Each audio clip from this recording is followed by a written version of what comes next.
SHO भाटापुर ते नाल हैगा ही चौंकी इंचार्ज ते नाल 10 मुलाजम सन। ਪਹਿਲੋਂ ਗਾਲਾਂ ਕੱਢੀਆਂ ਨੇ ਗਾਲਾਂ ਕੱਢੀਆਂ ਗਾਲਾਂ ਕੱਢ ਕੇ ਤੇ ਫੇਰ ਆਖਿਆ ਵੀ ਕਿਹਨੂੰ ਪੁੱਛ ਕੇ ਲੱਗੇ ਜੇ। ਅਸੀਂ ਆਖਿਆ ਜੀ ਆਪਣੀ ਹਵੇਲੀ 'ਚ ਪਾਉਣ ਦੇ। ਉਹਨਾਂ ਕਿਹਾ ਜੀ ਸਾਨੂੰ ਮਿਲੇ ਜੇ ਤੁਸੀਂ। टायरों में सुए और रॉड मारकर उनको फाड़ गए हैं, रेत और मट्टी उठाकर ट्रैक्टर के इंजन के अंदर डाल दी है। वो कहते हैं जी कि हम अपनी हवेली में ऊंची जगह कर रहे थे और हमने 2 फेरे जो हैं वह रिवर बेड से उठाए, भल के यानी दरियाई मट्टी उठाई और हम वो अपने घर में डाल रहे थे। पुलिस आई है, पुलिस ने कहा है कि कल मुबैना तौर पर कल ਤੁਸੀਂ ਜਿਹੜੇ ਪੁਲਿਸ ਵਾਲੇ ਆਏ ਨੇ ਉਹਨਾਂ ਨੂੰ ਨੋਟ ਫੜਾਏ ਨੇ ਤੇ ਹੁਣ ਸਾਨੂੰ ਤੇ ਤੁਸੀਂ ਮਿਲੇ ਕੋਈ ਨਹੀਂ।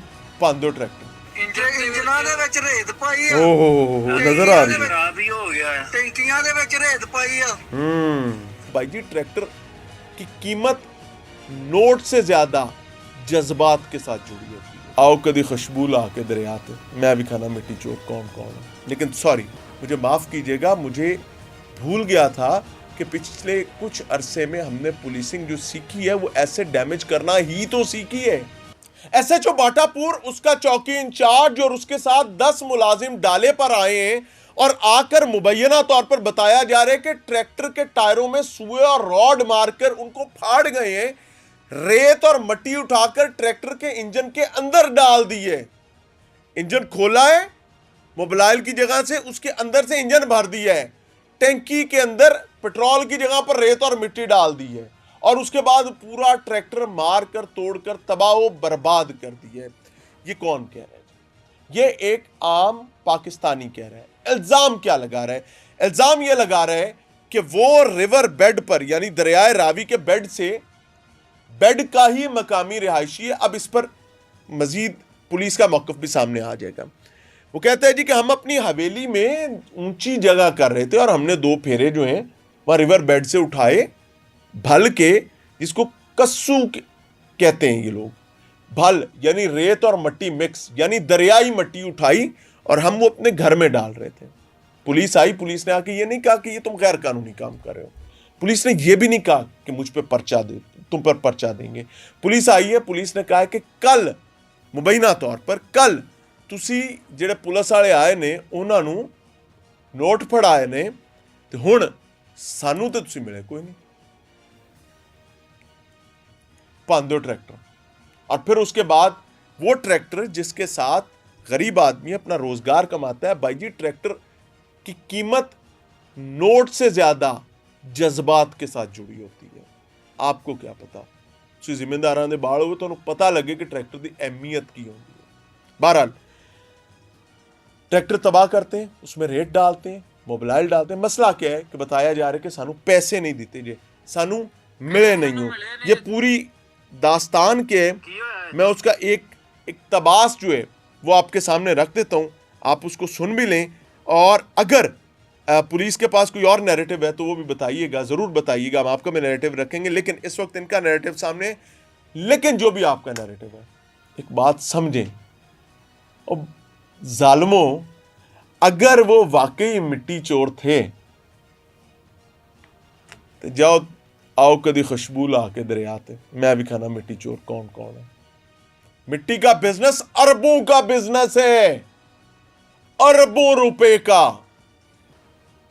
कभी मिट्टी चोर देखने, सच देखने की क्या जरूरत है? किसको नहीं पता? मैं जितनी भी बात करूंगा छोटी बात हो। और फिर अगर ये चोरी कर रहे हैं तो भाई आपने तो पर्चा देना था। आप एसेट डैमेज कैसे कर सकते हैं? लेकिन सॉरी मुझे माफ कीजिएगा, मुझे भूल गया था कि पिछले कुछ अरसे में हमने पुलिसिंग जो सीखी है वो एसेट डैमेज करना ही तो सीखी है। जहां जाओ तबाही फैला कर आओ, जहां जाओ बर्बादी फैला कर आओ। इस बेचारे की गुफ्तगू सुन लें कि क्या है। ਹਵੇਲੀ ਦੇ ਵਿੱਚ ਪਾਉਣ ਦਾ ਕਸੂ ਆਪਣੇ ਸਾਡੇ ਟਰੈਕਟਰ ਸੀ ਤੇ ਪੈਲੀ ਵੀ ਸਾਡੀ ਆਪਣੀ ਸੀ ਨਾ, ਅਸੀਂ ਪੰਦੀ ਦਾ ਕੰਮ ਕਰਨੇ ਆ ਤੇ ਅਸੀਂ ਤੇ ਆਏ ਆ ਆਪਣੀ ਹਵੇਲੀ ਦੇ ਵਿੱਚ ਪਾਉਣ ਲਈ। ਤੇ ਮੁਲਾਜ਼ਮ ਆਏ ਨੇ ਸਰਕਾਰ SHO ਭਾਟਾਪੁਰ ਤੇ ਨਾਲ ਹੈਗਾ ਹੀ ਚੌਂਕੀ ਇੰਚਾਰਜ ਤੇ ਨਾਲ 10 ਮੁਲਾਜ਼ਮ ਸਨ। ਅੱਛਾ ਜੀ। ਤੇ ਆਏ ਨੇ ਪੂਰੀ ਨਫਰੀ। ਉਹਨਾਂ ਨੇ ਆਣ ਕੇ ਤੇ ਉਹਨਾਂ ਨੇ ਆਉਂਦਿਆਂ ਸਾਰ ਉਹਨਾਂ ਕਿਹਾ ਕਿਹਨੂੰ ਪੁੱਛ ਕੇ ਲੱਗੇ ਜੇ। ਪਹਿਲੋਂ ਗਾਲਾਂ ਕੱਢੀਆਂ ਨੇ ਗਾਲਾਂ ਕੱਢੀਆਂ ਕੱਢ ਕੇ ਤੇ ਫੇਰ ਆਖਿਆ ਵੀ ਕਿਹਨੂੰ ਪੁੱਛ ਕੇ ਲੱਗੇ ਜੇ। ਅਸੀਂ ਆਖਿਆ ਜੀ ਆਪਣੀ ਹਵੇਲੀ 'ਚ ਪਾਉਣ ਦੇ। ਉਹਨਾਂ ਕਿਹਾ ਜੀ ਸਾਨੂੰ ਮਿਲੇ ਜੇ ਤੁਸੀਂ ਹਾਂ ਸਾਨੂੰ ਮਿਲੇ ਜੇ ਤੁਸੀਂ ਅਸਲ ਉਹਨਾਂ ਗੱਲ ਕਿਹਾ ਹੈ ਕਿ ਚਲੋ ਠੀਕ ਹੈ। ਅੱਜ ਫੇਰ ਆ ਗਏ ਨੇ। मैंने आगे ਫੇਰ किया ਉਹ ਆ ਗਏ ਨੇ, ਅੱਜ ਉਹਨਾਂ ਨੇ ਅੱਜ ਨਾਲ ਐਸਐਚਓ ਆ ਗਏ। अच्छा ਪੈਸੇ ਨਹੀਂ ਉਹਨਾਂ ਨੂੰ ਦਿੱਤੇ। ਕੱਲ ਸਾਨੂੰ ਮਿਲੇ ਨੇ, ਅਸੀਂ ਕੱਲ ਵੀ ਆਪਣੀ ਹਵੇਲੀ ਦੇ ਚ ਪਾਉਂਦਾ ਆ ਤੇ ਕੱਲ ਮਿਲੇ ਨੇ ਘਾਟੀ ਚੜ੍ਹਦੇ ਕੱਲ ਦਿੱਤੇ ਪੈਸੇ। ਕਿੰਨੇ ਪੈਸੇ ਦਿੱਤੇ? 4 ਮੁਲਾਜ਼ਮ ਸੀ ਚੌਕੀ ਦੇ। ਕੱਲ ਉਹਨਾਂ ਨੂੰ 3000 ਰੁਪਇਆ ਦਿੱਤਾ ਆ ਤੇ ਉਹਨਾਂ ਕਿਹਾ ਕਿ ਚਲੋ ਠੀਕ ਹੈ। ਅੱਜ ਫੇਰ ਆ ਗਏ ਨੇ। ਤੇ ਅੱਜ ਫੇਰ ਉਹ ਆ ਗਏ ਨੇ, ਅੱਜ ਉਹਨਾਂ ਨੇ ਅੱਜ ਨਾਲ ਐਸਐਚਓ ਆ ਗਿਆ। ਉਹਨਾਂ ਕਿਹਾ ਕਿ ਤੁਸੀਂ ਸਾਨੂੰ ਨਹੀਂ ਜੇ ਮਿਲੇ, ਇਹਨਾਂ ਨੂੰ ਥੱਲੜੇ ਹਮਲੇ ਨੂੰ ਤੁਸੀਂ ਖਰਚਾ ਦੇਂਦਾ ਹੈ, ਜੇ ਸਾਨੂੰ ਨਹੀਂ ਜੇ ਮਿਲੇ ਤੁਸੀਂ ਤੇ ਬੰਦ ਕਰੋ। ਅਸੀਂ ਕਿਹਾ ਅਸੀਂ ਟਰੈਕਟਰ ਬੰਦ ਕਰਤੇ। ਉਹਨਾਂ ਕਿਹਾ ਕਿ ਚਲੋ ਸਾਡੇ ਨਾਲ ਚੱਲੋ ਤੇ ਅਸੀਂ ਫਿਰ ਤੁਸੀਂ ਨਾਲ ਨਹੀਂ ਗਏ? ਅਸੀਂ ਚੱਲੇ, ਅਸੀਂ ਕਿਹਾ गिरफ्तार करते ना यार ਅਸੀਂ ਕਿਹਾ ਸੀ ਤੁਹਾਡੇ ट्रैक्टर ਨਾਲ बंद ਚੱਲਣਾ करते ਤੇ ਉਹਨਾਂ ਕਿਹਾ ਕਿ ਤੋੜ ਦਿਓ ਇਹਨਾਂ ਦੇ ਟਰੈਕਟਰ, ਤੋੜ ਦਿਓ। ਅਸੀਂ ਕਿਹਾ ਵੀ ਇਹ ਫੇਰ ਕਿਹਾ ਹੈ ਕਿ ਅਸੀਂ ਤੁਹਾਡੇ ਨਾਲ ਚੱਲਨੇ, ਨਾ ਤੋੜੋ ਇਹਨਾਂ ਨੂੰ। ਕੀ ਤੋੜਿਆ ਆ? ਉਹਨਾਂ ਨੇ ਇੰਜਨਾਂ ਦੇ ਵਿੱਚ ਰੇਤ ਪਾਈ ਆ, ओहो नजर आ रही है ਖਰਾਬ ਹੀ ਹੋ ਗਿਆ ਆ। ਟੈਂਕੀਆਂ ਦੇ ਵਿੱਚ ਰੇਤ ਪਾਈ ਆ, ਟੈਂਕੀਆਂ ਉਹ ਆ ਟਾਇਰ ਵੀ ਉਹਨਾਂ ਹੀ ਪਾੜੇ ਆ। ਟਾਇਰ ਵੀ ਉਹਨਾਂ ਸਾਰੇ ਪਾੜੇ ਆ। ਪਾੜਦੇ ਨੇ। ਉਹਨਾਂ ਤੋਂ 20 ਲੱਖ ਦਾ ਸਾਡਾ ਨੁਕਸਾਨ ਕਰ ਗਿਆ। ਆ ਵੀ ਇਹ ਸੂਏ ਮਾਰਦੇ ਰਹੇ ਨੇ। ਹਾਂਜੀ ਸੂਏ ਸਰੀਏ ਸੀ ਉਹਨਾਂ ਦੇ ਕੋਲ। ਉਹਨਾਂ ਨੇ ਟੂਟੀਆਂ ਭੰਨੀਆਂ ਨੇ। अच्छा जी ये तो जो भी हुआ, अब आ जाता हूं जो मुझे नजर आ रहा है ਕੀ ਹੋਇਆ? कि यह रोला सिर्फ एक पार्टी का नहीं है, इसमें दूसरी पार्टी भी किंचोर है। अगर आप ट्रैक्टर के पीछे फोकस करें तो ट्रैक्टर बैक साइड पर इसके पीछे वेट लगाया गया है, ट्रैक्टर के आगे भी वेट लगाया गया है, यानी ये ट्रैक्टर वो ट्रैक्टर है जो मिट्टी का काम करता है। इसके पीछे लिखा हुआ है सतार एंड ब्रदर्स डस्का। ये वाकया कहाँ का है? लाहौर का। जिम्मेदारों के ट्रैक्टर जो हैं उनमें इतना वेट पीछे नहीं लगाया जाता है, इसके आगे किराया भी लगा हुआ है। ये किराया जो है बुनियादी तौर पर मट्टी बखेरने, मट्टी इकट्ठी करने और एक जगह से दूसरी जगह शिफ्ट करने के लिए इस्तेमाल किया जाता है। यानी ये ट्रैक्टर प्रोफेशनल ट्रैक्टर है मिट्टी के बिजनेस का। तो अगर किसी ने ट्रैक्टर किराए पर मंगवाए है अपनी हवेली में मिट्टी डालने के लिए, ये एक पॉसिबिलिटी हो सकती है कि ट्रैक्टर बाहर से आया है, हवेली में मिट्टी भर रहा है, लेकिन है ट्रैक्टर मिट्टी के बिजनेस वाला।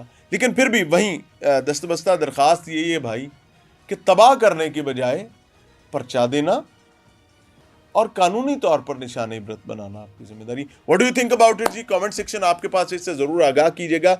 हमारा एक बिलीव है कि जुल्म किसी के साथ भी हो नहीं होना चाहिए और कानून मौजूद है, सजा जो है वो कानूनी तरीके से होनी चाहिए। गैर कानूनी तरीका जुल्म के मुतरादिफ है और जुल्म से मेरे अल्लाह और अल्लाह के नबी की जंग है, तो हम कैसे जंग में करें? इजाज़त चाहेंगे। अस्सलाम वालेकुम।